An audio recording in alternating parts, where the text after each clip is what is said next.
4 rich men refused to pay. They thought they owned the world. They didn't know the quiet waitress they humiliated was the one person a vengeful shadow would burn everything to protect. Tonight, power changes hands at table 12. If you're new here, subscribe and comment your location. Now let's begin. The air in Bellinot was thick with the smell of garlic and cheap wine. It was a Tuesday, slow and quiet. Alina moved between the red-checkered tables, her sneakers squeaking on the old tile. She was wiping down table 7 when the bell over the door jingled. 4 men walked in. They wore suits that cost more than Alina's car. They didn't look like they belonged in a little family Italian place on the corner of 5th and Mercer. "Sit anywhere, gentlemen," Alina called, forcing a smile. They took table 12, the best one in the back corner. Alina brought them water and menus. The tallest one, a man with cold blue eyes named Mark, didn't even look at her. He was looking around the restaurant like he was judging it. "We'll have the special, and your best bottle of red. Don't bring the cheap stuff," Mark said. Alina nodded and went to the kitchen. She felt a knot in her stomach. These men weren't here for the spaghetti. In the kitchen, old Papa Gino was sweating over the stove. "Trouble, Alina?" he asked, seeing her face. "I don't know," she whispered. "Maybe." She served them. They ate, they drank, they laughed too loud. Their conversation was about permits and zoning and lucrative closures. Alina's knot tightened. She knew what city inspectors sounded like. Her last job at the bakery ended when inspectors found problems and the owner couldn't pay the fines they suggested could disappear. After an hour, they waved her over. The plates were empty. The bottle was dry. "Check, please," Mark said, smiling. It was not a nice smile. Alina brought the bill. It was $260. Mark picked it up, glanced at it, and dropped it on the table like it was garbage. "There's a problem," he said. His friends David, James, and Paul leaned back, smirking. "Is something wrong with the food, sir?" Alina asked, her voice polite but thin. "The food was passable," Mark said. "The problem is this establishment. I see violations. Grease trap likely not up to code. Fire exit appears obstructed. I suspect your refrigeration temperatures are non-compliant. This is a health and safety hazard." Alina's blood ran cold. "The fire exit is clear. I clean it every morning. The health inspector was here last month. We got an A." "Things change," David interrupted, his voice slick. "A full inspection, a shutdown, the fines, it could ruin old Gino in there. Or," he leaned forward, lowering his voice, "there's an administrative fee, a convenience fee, you understand? We overlook things. You pay a little now, save a lot later. Say $5,000. And of course, our dinner is complimentary, a gesture of goodwill." Alina's hands shook. They wanted a bribe. They wanted free food. They wanted to steal from Papa Gino, who had given her a job when she had nothing. Anger burned in her chest. "I can't do that," she said, firm. "The bill is $260. You need to pay it." Mark's smile vanished. He crumpled the bill in his fist. "No, we're not paying a cent. You'll get us our $5,000 or this place is closed by tomorrow afternoon. And you, little girl, will be out of a job." Tears of frustration pricked Alina's eyes. She remembered another man, years ago, bleeding in the alley behind this very restaurant, a stranger. She'd brought him inside, hidden him, cleaned the knife wound in his side without asking questions. He'd had hard eyes, but his voice was gentle when he thanked her. He said, "You have a quiet soul, Alina. I won't forget this." She hadn't seen him since. That was a different life. This was now.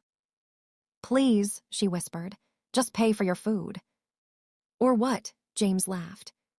The bell over the door jingled again.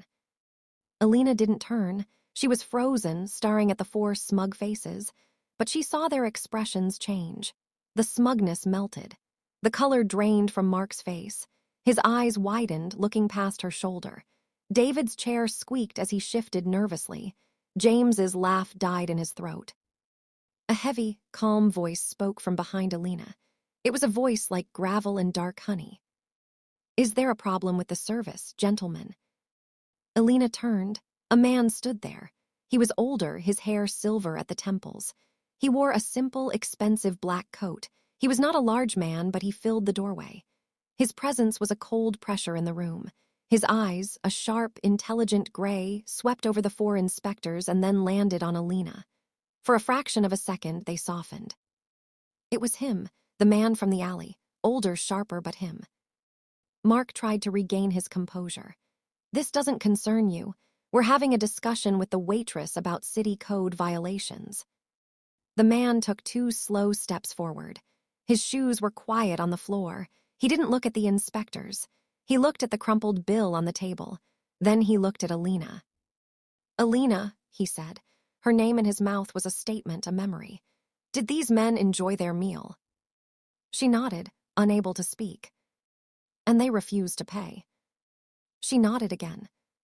The man, whose name she remembered he'd given as Victor, finally turned his gray eyes on Mark. You eat, you pay. This is the simplest rule in the world. Even an animal understands this. Mark puffed out his chest. Do you know who we are? We are from the city licensing board. We can shut this rat trap down with a phone call. Victor smiled. It was the most dangerous thing Alina had ever seen. I know exactly who you are. Mark Davies, Department of Health, 3rd floor. You have a mistress in Queens and a gambling debt you hide from your wife. You took a $10,000 consulting fee from the developers of the Grand Street project last month. Mark's mouth fell open. Victor turned to David. David Chen, buildings inspector. You own a vacant lot in the Bronx that's about to be rezoned. A lucky purchase, almost as if you had insider information. He moved to James. James O'Malley, fire safety. Your son's tuition at St. Ignatius is paid by a charitable foundation run by a known slumlord. Finally, he looked at Paul. Paul Rixey, you're the bag man. You carry the cash. You have $42,000 in a safety deposit box at First Metropolitan Bank. The combination is 34,719. Silence. It was so thick you could choke on it. The 4 men looked like they'd been slapped. They were exposed, utterly and completely. Victor leaned down, placing his hands on their table. This restaurant is under my protection. This woman, he said with a slight nod to Alina, is under my protection. You do not come here. You do not look at this street. You do not even think a bad thought about this place. If you do, I will not visit you. I will send the information I just shared to the city's Internal Affairs Bureau, to the district attorney, and to your wives. Your lives, as you know them, will be over. He stood up straight. Now you will pay your bill with interest for the trouble. Mark's hand was shaking so badly he could barely pull out his wallet. He threw $300 on the table. Victor didn't look at it. The interest is $5,000 each. A strangled sound came from Paul, but no one argued. Wallets came out. Credit cards, cash. They piled money on the table, their faces white with terror. Good, Victor said, his voice calm again. Now you will leave. You will not run, you will walk, and you will never come back. The 4 men scrambled to their feet, knocking chairs over in their haste. They almost tripped over each other to get to the door. The bell jingled madly as they disappeared into the night. Suddenly, the restaurant was very quiet. Alana could hear the hum of the refrigerator and the pounding of her own heart. She stared at the pile of money on the table, over $20,000. Victor let out a slow breath, the tension leaving his shoulders. When he turned to Alana, the terrifying Mafia boss was gone. In his place was the tired, grateful man from the alley. Alana, he said softly, I am so sorry. You know them, she stammered, her mind racing. I make it my business to know the problems in this neighborhood, he said. He gestured to a chair. May I? She nodded numbly. He sat at table 12, the seat still warm from the inspectors. She sat across from him, the mountain of money between them. I come here once a month, Victor admitted. I sit at the bar, I have a plate of lasagna, I make sure you are well. I promised you a quiet life. I failed tonight. You saved the restaurant, Alana whispered. But they knew you. They were terrified of you. Victor nodded, a shadow passing over his face. Yes. Who are you? She asked, though a part of her didn't want to know. My name is Victor Costella, he said. There was a weight to the name that meant nothing to Alana, but would have made any crime boss in the city go pale. A long time ago, you saved my life, not just my body. You saw a hurt man, not a monster. You asked for nothing. That quiet soul of yours, it reminded me of a world I had forgotten. I swore on my honor that I would protect your peace. It was the only good vow I have ever made." Alana looked at her hands, then at the money. "This isn't peace, Victor. This is a war. You declared a war on my behalf." "They were predators," he said, his voice hardening. "They would have eaten you and Papa Junna alive. I simply showed them a bigger predator." "And now," Alana asked, tears finally spilling over, "now they know this place is connected to you. What does that mean for me, for us?" Victor looked pained. "It means I have entangled you in my world. I have broken my own vow. For that, I can never apologize enough." He pushed the pile of money toward her. "This is yours for the trouble." "I don't want it," she said, louder than she intended. "I wanted my simple life. I wanted to serve spaghetti and go home to my cat. I didn't want to know about mistresses and safety deposit boxes." He was silent for a long moment. "I understand. I can make them forget. It would be more difficult. But I can make the problem go away. You would never see them again. You could pretend tonight never happened." "Could you?" she challenged, her eyes fierce. "Could you pretend it never happened? Could you stop coming here, watching over me like a ghost?" Victor met her gaze. The truth was there in his gray eyes. "No," he said simply. "I could not." Alana stared at him. The man who commanded fear with a whisper was sitting here, admitting a weakness to her. The man who bled in her alley was still there, in the lines of his face. He had dragged his darkness into her light to protect it, and in doing so, had stained it. "What happens now?" she asked, her voice small. "Now," Victor said, standing up, "I leave. The choice is yours, Alana. Take the money. Use it to go somewhere far away, start fresh where my shadow can't reach you. Or stay. And know that my protection, my attention is a door that, once opened, is very hard to close." He placed a simple business card on the table. It had only a phone number on it. "If you need anything, anything at all, or if you just want to tell me to go to hell for ruining your peace." He gave her one last, long look. Then he turned and walked to the door. The bell jingled softly this time, and he was gone. Alana sat alone at the table, surrounded by the remains of an expensive dinner and a pile of dirty money. Her quiet life was over. The choice was in front of her: run from the shadow or learn to live within it. She reached out a trembling hand and picked up the card. The card was heavy in her hand, though it was just paper. The number was embossed, simple. No name, just 10 digits that felt like a key to a world she never wanted to unlock. Papa Junna shuffled out from the kitchen, his face pale. "Alana, duh, what happened? Who was that man? The inspectors, they ran like mice." Alana looked at the pile of cash. "They tried to make us pay a bribe, Junna. They refused the bill. That man, he knew them. He made them pay." Junna's eyes widened at the money. "This is blood money, Alana, from a man like that. Unpuzza grosso, a big shot. This is trouble." "I know," Alana whispered. She started gathering the bills, her fingers numb. "But what choice did we have? They would have closed us down tomorrow." "And now," Junna asked, his voice old and tired, "now we are on the radar of a mafia boss. Is that better?" Alana didn't have an answer. She put the money in a paper bag and locked it in the small safe under the counter. The card she kept in her apron pocket. It felt like it was burning through the cloth. For the next week, the restaurant was quiet. Every time the bell jingled, Alana's heart jumped. But it was only regulars. No inspectors, no Victor. But the peace was gone. The air felt thin, like waiting for a storm. Alana jumped at loud noises. She studied every customer, wondering if they were watching her. Was that man in the corner reading a newspaper sent by Victor? Was the woman asking too many questions about the building's owner a spy? She was exhausted. She couldn't sleep. The card in her apartment, tucked under a lamp, seemed to hum with dark energy. One rainy Thursday night, a week later, a different kind of man walked in. He was young, maybe 30, with a sharp suit and a careful expression. He didn't look like a thug. He looked like a lawyer. He sat at the bar and ordered a coffee. Alana served him, her hands steady but her stomach in knots. "You're Alana," the man said, not a question. "Yes."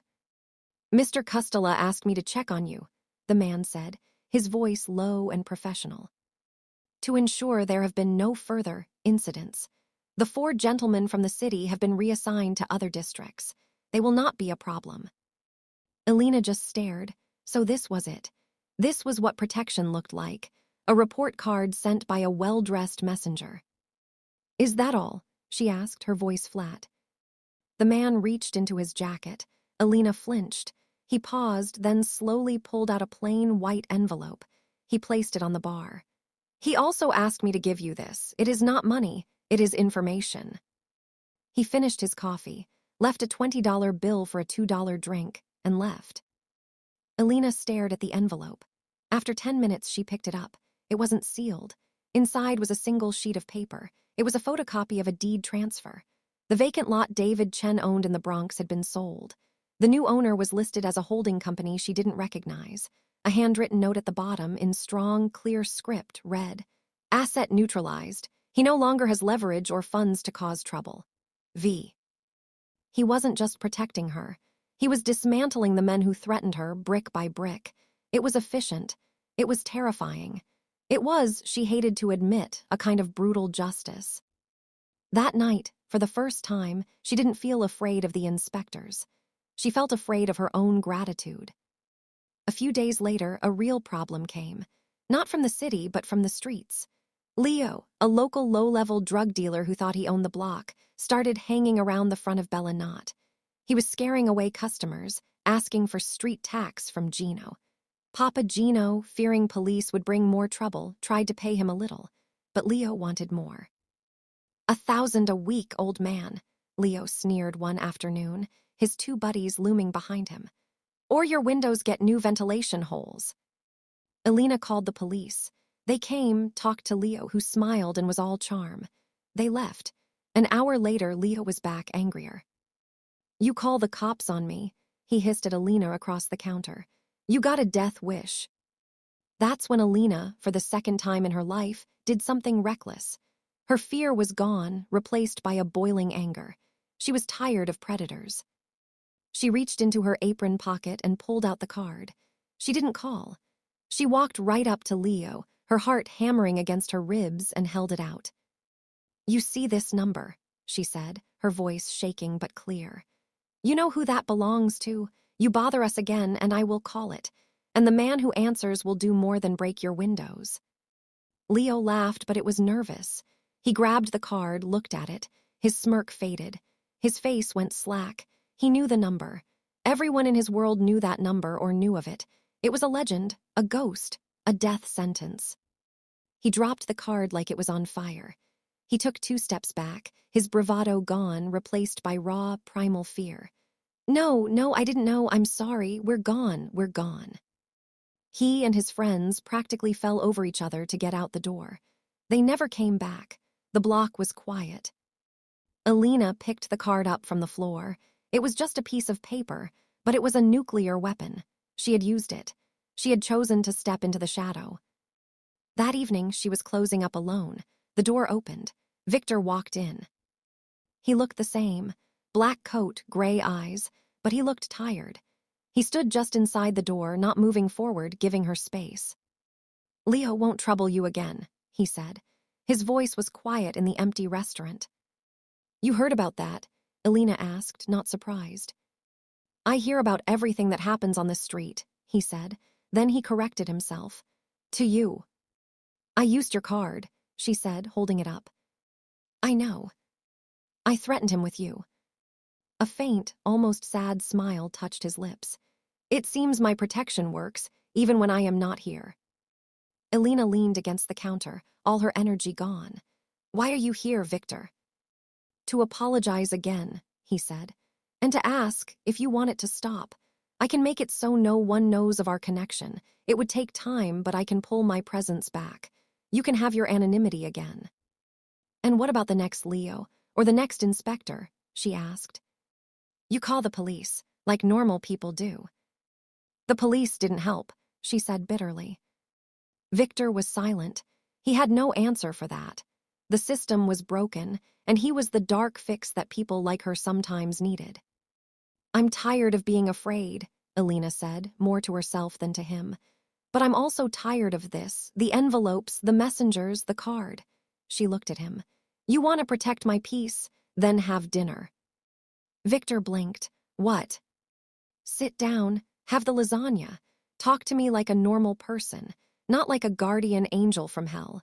You owe me that much. You owe me a conversation that isn't about threats and deeds. For a long moment, Victor just looked at her. Then, slowly, he nodded. He took off his coat, draped it over a chair, and sat at a table. Not the big one in the back, a small one by the window. Alina went into the kitchen. Her hands were shaking.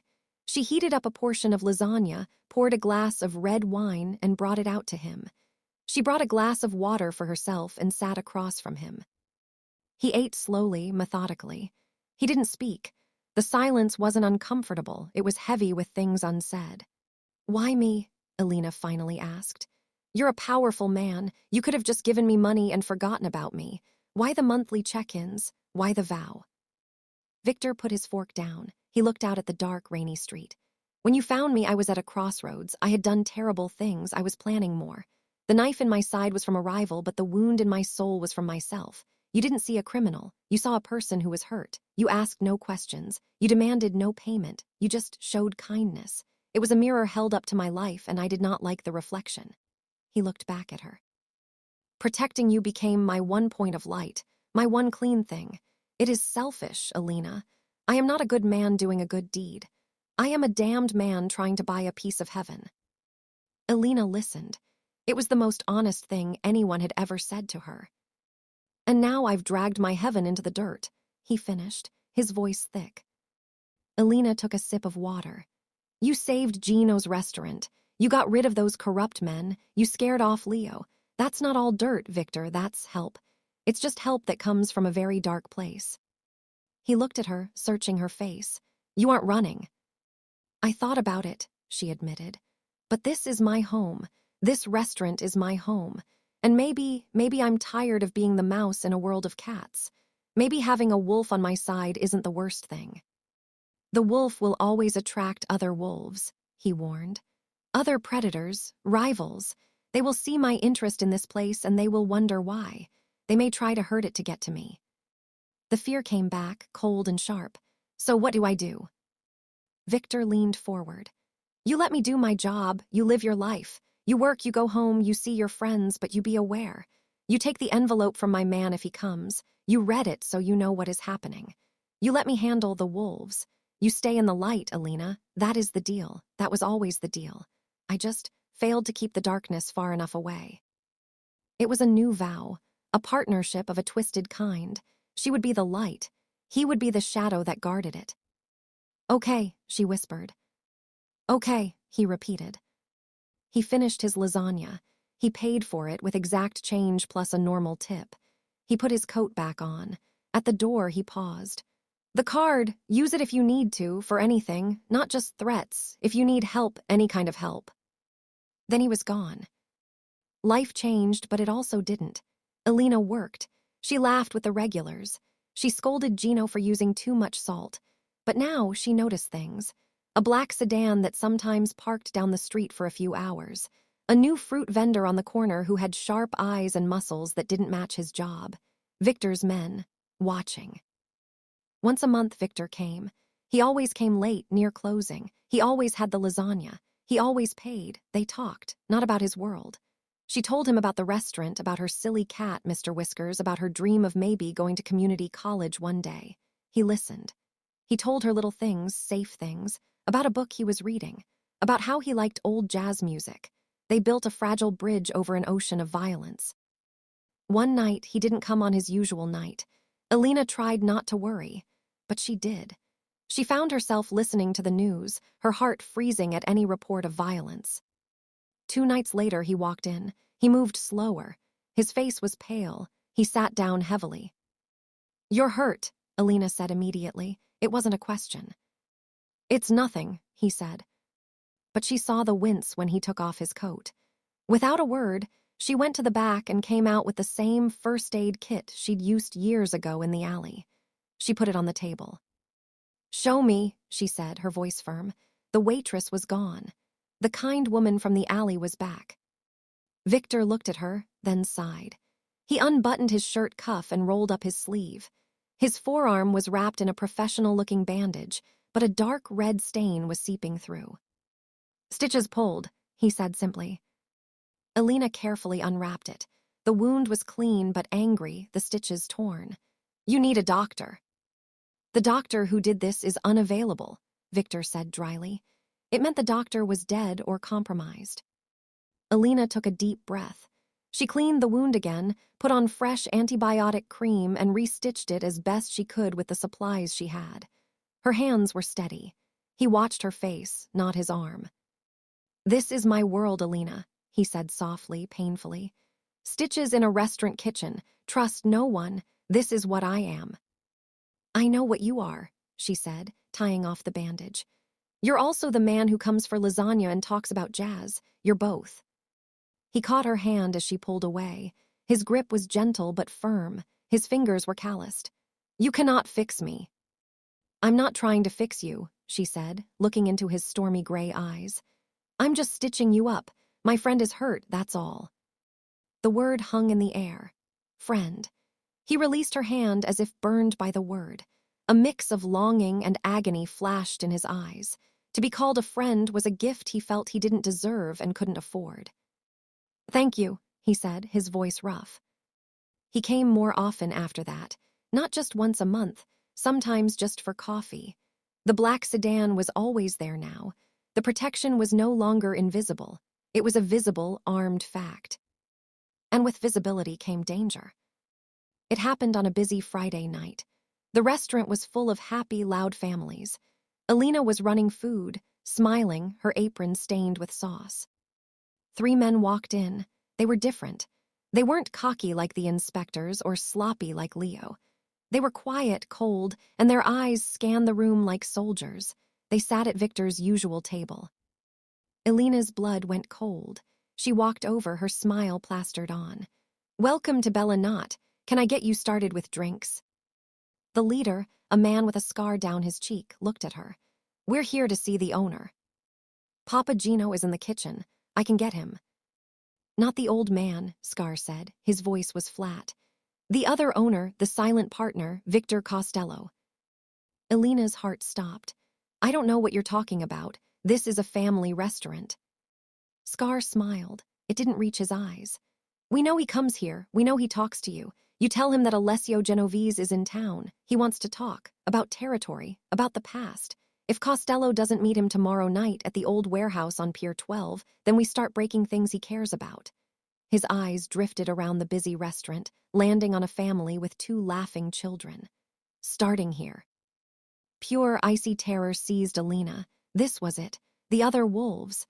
They hadn't come to hurt Victor directly. They'd come to her, to his quiet soul. "I'll give him the message," she stammered. "Good girl," Scar said. They stood up, left money on the table for drinks they never ordered, and walked out. The happy noise of the restaurant seemed to fade into a distant roar. Alana felt dizzy. She stumbled to the phone in the back office. Her fingers fumbled as she dialed the number from the card. It rang once. A calm, unfamiliar male voice answered.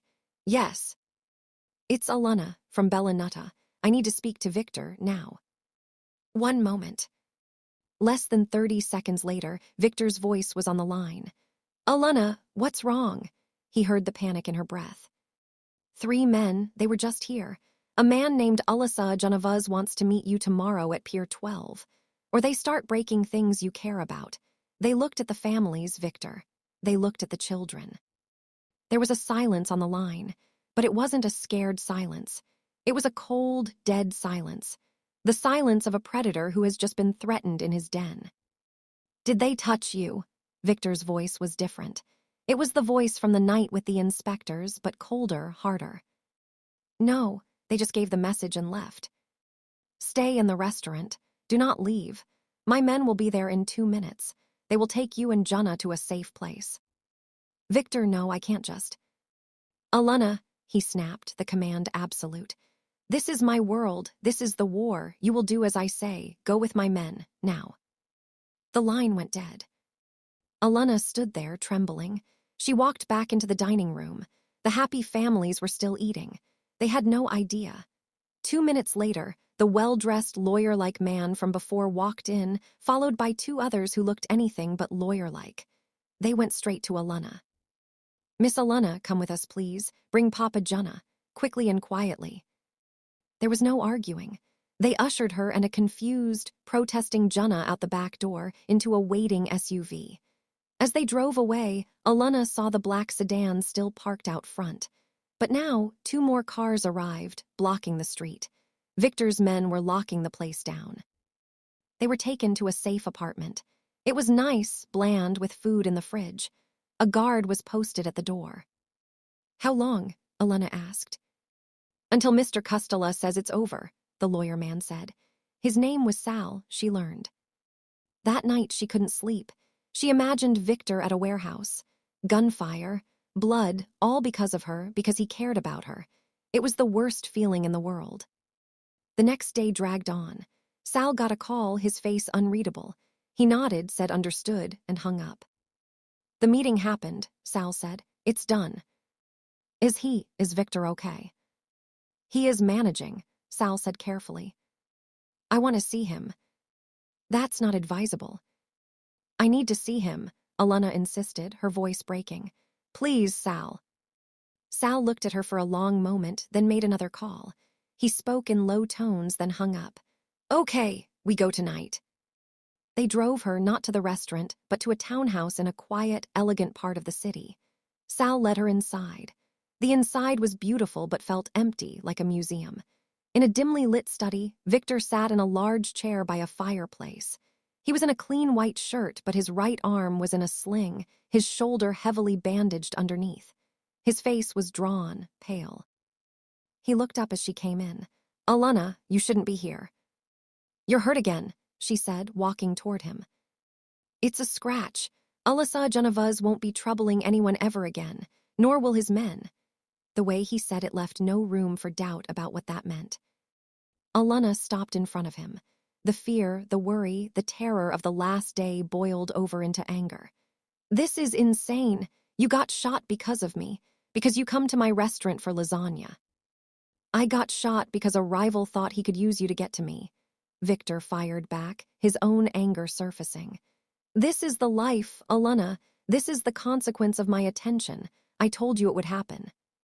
"So what do we do?" she cried. "Do I just live in a safe house forever? Do you stop coming? Do we never see each other again?" Victor looked away into the fire. His jaw was tight. "That would be the smart thing, the safe thing for you." The thought was like a knife to her heart. She realized in that moment that she didn't want that. The monthly dinners, the conversations, the fragile friendship, it had become the most real, most honest part of her life. He saw her, not just a waitress, and she saw him, not just a monster. She saw the lonely, honorable, damned man inside. "No," she said, her voice firm. He looked at her, surprised. "I'm tired of being smart and safe. It's boring, and it doesn't work. The bad men came when I was smart and safe, too." She took a step closer. "You made a vow to protect my peace, but my peace isn't out there anymore, Victor. It's not in hiding. My peace is knowing that I'm not alone, that someone has my back completely, even if that someone has blood on his hands." Victor stood up, wincing at the pain in his shoulder. He was close to her now. "Alana, what are you saying?" "I'm saying I choose the wolf," she whispered. "I choose the shadow. I'm not leaving my home, and I'm not asking you to leave yours. But maybe our worlds don't have to be so separate. Maybe I don't stay in the light while you fight in the dark. Maybe I stand at the edge, with you." He raised his good hand and gently, so gently, cupped her face. His thumb brushed away a tear she didn't know she'd shed. "You would bind yourself to a life like mine, to the danger, to the fear." "I'm already bound to it," she said. "The moment you walked in behind those inspectors, my life was tied to yours. I'm just choosing to hold onto the rope instead of letting it drag me."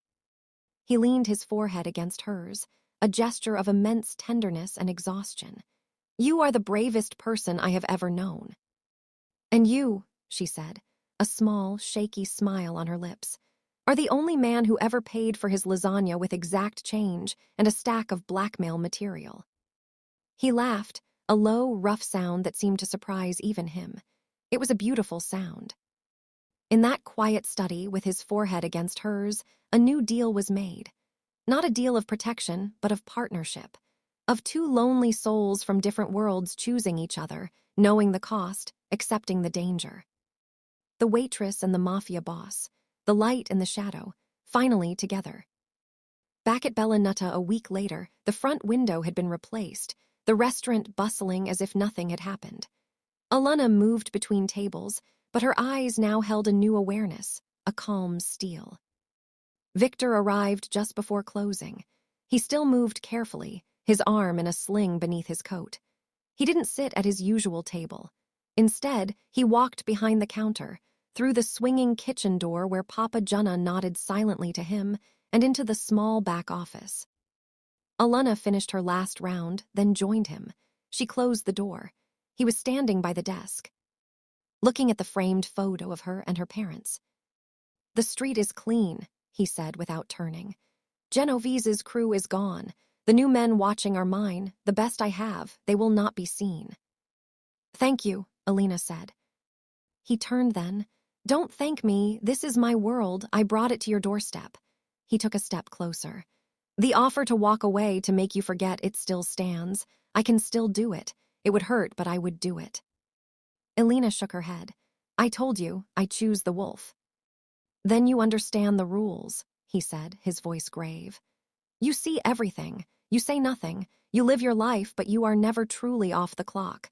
My enemies are now your enemies. My peace is now your peace, and it is a guarded, careful peace."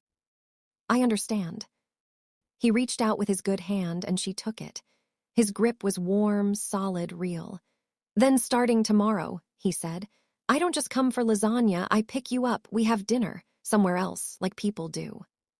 A real smile, the first easy one in weeks, spread across Alina's face. "I'd like that." The bell over the front door jingled, signaling the last customers leaving. Out in the dining room, the lights began to dim. But in the small, cluttered office, a new kind of light began, a hard one, dangerous, but chosen light. The story of the waitress and the mafia boss was no longer about a rescue. It was a beginning. Thank you for reading. Did this story make you look at your local diner differently? Could a quiet hero be watching over your neighborhood too? Let us know where you're reading from in the comments, and subscribe for more tailies where shadows and light collide.